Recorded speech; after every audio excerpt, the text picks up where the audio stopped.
Hey there, welcome back to Sanitary Technician. Today, I'm gonna show you how to fix a leaking faucet, step by step, no plumber needed. Let's save some water, save some money, and get that drip to stop. Step 1: Identify the leak. First things first, take a close look at your faucet. Is the water dripping from the spout? Or maybe around the handles? Knowing where the leak is helps us fix it faster. Step 2: Gather your tools. Here's what you'll need: an adjustable wrench, a flathead screwdriver, some plumber's tape. Simple tools, big results. Step 3: Turn off the water supply. Before we touch anything, turn off the water supply. Look under the sink and twist the shut-off valves clockwise. Trust me, you don't want a surprise shower while working. Step 4: Disassemble the faucet. Now, grab your screwdriver and start removing the handle. Underneath, you'll find a cartridge or washer. Carefully take it out and set the parts aside.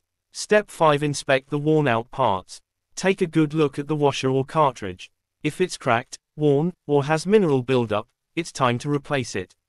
Step 6: Replace the damaged parts. Grab a new washer or cartridge that matches your faucet model. Place it in the same spot and make sure it fits snugly. Use plumber's tape around the threads for a tight seal. Step 7: Reassemble the faucet. Put everything back together, tighten the handle, secure the parts. Make sure everything feels firm but don't over-tighten. Step 8: Test for leaks. Turn the water supply back on and give it a test. No drip. You nailed it. If it's still leaking, double-check the washer placement and tape. Step 9: Final cleanup. Wipe down the sink, put away your tools, and admire your work. You just fixed a faucet like a pro.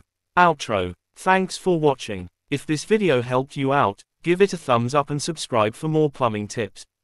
Drop a comment if you've got questions or want to see a specific repair next time. See you in the next one. Stay leak-free.